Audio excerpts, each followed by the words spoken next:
ऊन पडायला लागले बाहेर. असं वाटते आता पाऊस कधी येईल. आता जून महिना पण संपत येईल तरी पण अजून पाऊस पण नाही. आणि ऊन तर मे महिन्यापेक्षा जास्त आहे. मला ते वाटतं जास्त आहे थोडंसं. ह्याच्यामध्ये मी पाणी नाही टाकलं ना आता, तर सुकीच आहे. त्याच्यामुळे जास्त वेळ झाकण ठेवायची, नाहीतर मग बुडाला चिटकू शकतं. अगदी 1.5 ते 2 मिनटं. हाय, हॅलो, नमस्कार. तर तुमचं सगळ्यांचं एकदा आपल्या काही नवीन रेसिपीमध्ये आणि एका नवीन ब्लॉगमध्ये मी सीमा खूप सारं स्वागत करते. सो आत्ता बनवणार आहे मी चवळीची उसळ, म्हणजे सुक्की भाजी बनवणार आहे.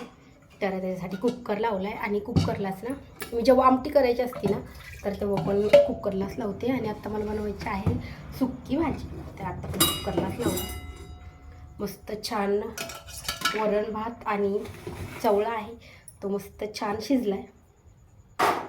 तर आता चला भाजीला काय काय साहित्य लागते ते बघूयात. आणि तुम्ही जर चॅनलवरती नवीन असाल तर चॅनलला सबस्क्राईब करा. त्या साईडला बेल आयकॉन आहे ते पण क्लिक करा, जेणेकरून माझ्या प्रत्येक नवीन व्हिडिओचे नोटिफिकेशन सगळ्यात आधी तुम्हाला भेटेल.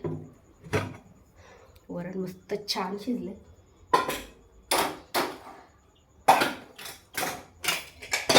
आता चपात्या पण झाल्या. तर रुद्राशला पण टिफिन दिला बनवून, कारण की आज शनिवार आहे आणि आज त्याची शाळा आहे ती खूप थोडी, म्हणजे 2च तास आहे. त्याला 12 वाजता मला आणायला जायचं आहे. त्याचा टिफिन आवरून दिला, त्याचं सगळं आवरून दिलं.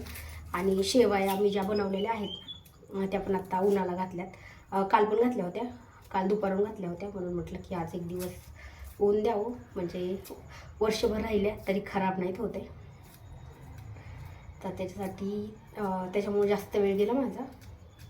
आणि आत्ता भाजी टाकते, अजून फरशा पुसायच्या, भांडे आणि कपडे, तोपर्यंत त्याचा पण आणायचा टायमिंग होतो. तर त्यासाठी मी असे छोट्या साईजचे 2 कांदे घेते.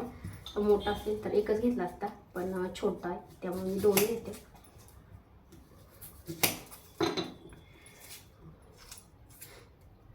आणि त्याला आज टिफिनला मी शेंगदाणे गुळाची पोळी केली. तर गेलाय तो, खाऊन पण गेलाय थोडीशी, आणि थोडी सोबत पण नेली. एक मोठ्या साईजचा टोमॅटो. आता हे आहे ना आपल्याला एकदम बारीक कट करून घ्यायचं आहे. आणि चवळा बघू शकता एकदम मस्त छान शिजलाय. आता आपल्याला ह्याची सुक्की भाजी बनवायची ना, तर आपल्याला त्यातलं पूर्ण पाणी काढायचं. फक्त चवळा आहे तेवढंच ठेवायचं. आणि जेव्हा आपल्याला म्हणजे अशी घट्ट भाजी रस्सा भाजी बनवायची असेल किंवा आमटी बनवायची असेल, तर त्याच्यात जेवढं आपण पाणी लावलेलं आहे ना कुकरच्या भांड्यामध्ये, तेवढं तसंच ठेवायचं. त्याचा मी अगोदर टोमॅटो कट करून घेते.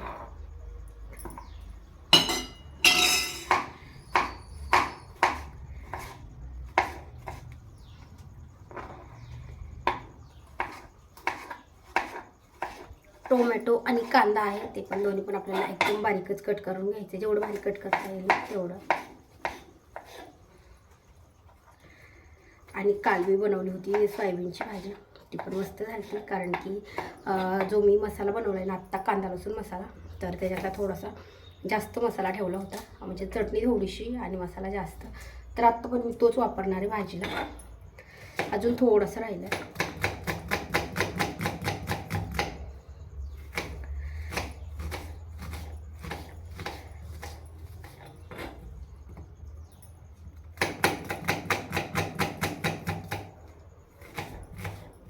कांदा पण एकदम बारीक कट करते. टोमॅटो जरी थोडासा मोठा राहिला ना तरी चालतो, कारण की तो पूर्ण गाळ होतो तेलामध्ये तळून.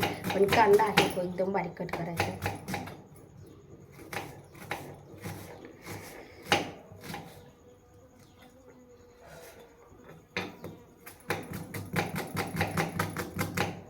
तर चला, आता कांदा टोमॅटो कट केलाय.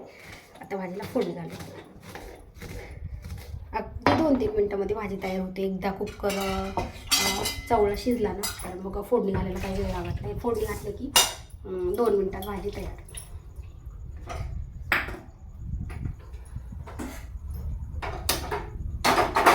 तर आता यातलं मी पूर्ण पाणी आहे काढून घेते.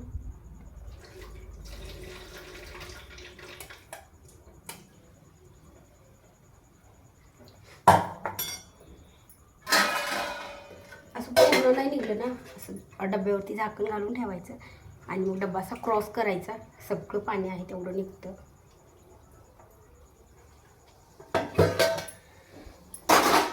बघू शकता पूर्ण सुक्का झालं. ह्याच्यात मी हळद नव्हती टाकली, हळद टाकली तरी चालते. हळद आणि मीठ दोन्ही पण, फक्त मी त्याच्यामध्ये मीठच टाकलं होतं आणि आता त्यातलं पाणी पण काढलं. तर आता थोडंसं भाजीला, तर आता आपली कढई आहे ती मस्त गरम झाली, त्याच्यामध्ये तेल टाकून घेते. क्रॉस बसली, थोडीशी घाई आहे माझं, त्यामुळं थोडंसं पटपट काम करणं चालू आहे. मला ना ही कांदा आहे, मी जेव्हा कांदा मसाला बनवला होता ना तर तेव्हा थोडंसं तेल जास्त टाकलं होतं, त्याच्यामुळं कांदा आहे तो त्याच्यात राहिला आहे, ते थोडं जास्त झालं.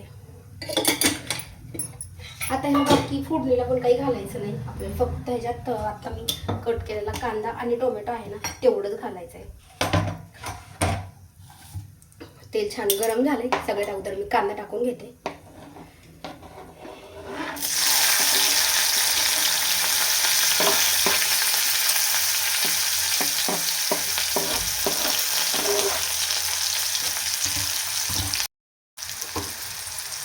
आता कांदा आहे आपल्या तेलामध्ये छान ब्राऊन कलर होईल तळून घ्यायचा. त्यासाठी मी थोडंसं मीठ टाकते, कांदा लवकर तळते. आता एवढं मीठ टाकलं ना वरतून टाकायची अजिबात गरज नाही.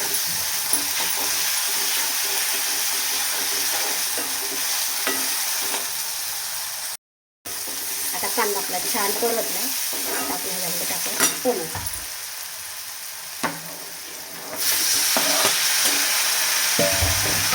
आता टोमॅटो आहे त्याला आपल्याला छान परतून घ्यायचं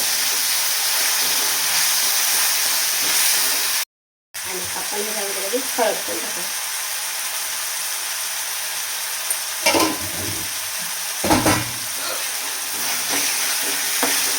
आपण सगळं छान मिक्स करून घ्यायचं.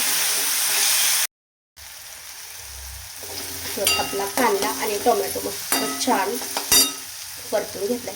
आता टाकते मी ह्याच्यात मसाला बनवून ठेवलेला एवढा झाला होता आणि आता आपल्या ह्याच्यात टाकायचं आहे तिखट 1 चमचा आणि अजून अर्धा. आता हा मसाला आहे छान मिक्स करून घ्यायचा.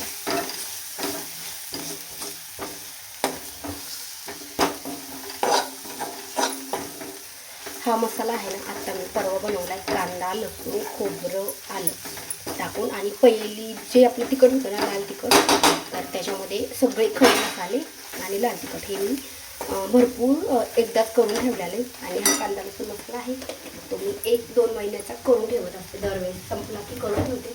तसंच मी आता परवा पण केला आहे, त्याची पण एक कमी रुग्णा मी आपल्या चॅनलवरती अपलोड केला. एकदम मस्त झाला आहे आणि खूप सोप्या पद्धतीमध्ये. आपण हा एकदा मसाला जर बनवून ठेवला ना, कांदा लसूण हे सगळं मी जेवढं आता साहित्य टाकलं तेवढं, तर आपल्याला भाजीला कोणताच मसाला घालायची गरज नाही लागते, कोणताच म्हणजे काहीच. वरतून मीठ पण असतं त्याच्यामध्ये, पण भाजीला थोडंसं लागतं म्हणून थोडंसं वरतून मीठ टाकते. नाहीतर सगळे मसाले त्याच्यामध्ये, हळद पण आहे पण थोडंसं जास्त कलरसाठी वरतून टाकते. तुम्ही आता कोणती पण भाजी बनवू शकता, आपण इवन हे पण बनवू शकतो म्हणजे पास्ता वगैरे कशाला पण एकदम छान मसाला आहे. तर आता मला ही सुक्कीच बनवायची, अगदी 2 चमचे पाणी होतं म्हणजे हा 1 चमचा असेल, त्याच्यामध्ये थोडंच राहिलं होतं म्हणून मी टाकलं. आता हे आपल्याला उसळ आहे एकदा छान मिक्स करून घ्यायची. आता ह्याच्यावरतून थोडीशी कोथिंबीर असेल तर टाकायची, तर माझ्याकडे नव्हती म्हणून मी फक्त आता मिक्स करून घेते. आणि आता आपल्याला फक्त हे 2 मिनटासाठी झाकण घालून ठेवायचं आहे म्हणजे आपली भाजी तयार. 1.5 ते 2 मिनटासाठी फक्त, जास्त वेळ नाही. ह्याच्यामध्ये मी पाणी नाही टाकलं ना आता, तर सुकीच आहे त्याच्यामुळे जास्त वेळ झाकण ठेवायची, नाहीतर मग बुडाला चिटकू शकतं. अगदी 1.5 ते 2 मिनटं झाकण ठेवूयात आणि मग लगेच आपल्याला गॅस बंद करूयात. आता मी झाकण घालून ठेवते. सो बघू शकता आपली उसळ मस्त झाली. आता मी फक्त 2 मिनटासाठी गॅसवरती ठेवलं, थोडंसं अजून छान लागतं. शिजली तर आहेच ती. तर आत्ता राहिली माझी भांडी कपडे वगैरे, पण त्याचा शाळेचा टायमिंग झाला आहे तर मी त्याला अगोदर घेऊन येते. 2 मिनटं भाजी झाली की. तर तुम्हाला हा व्हिडिओ कसा वाटला मला कमेंट करून नक्की सांगा. चॅनलवरती नवीन असाल तर चॅनलला सबस्क्राईब करा. त्या साईडला बेल आयकॉन आहे ते पण क्लिक करा, जेणेकरून माझ्या प्रत्येक नवीन व्हिडिओचं नोटिफिकेशन सगळ्यात आधी तुम्हाला बघू शकता. 2 मिनटं झाले आणि मस्त छान चटचटीत तेल सुटले. तर आता एकदा मी परतून घेते आणि गॅस आहे तो बंद करते.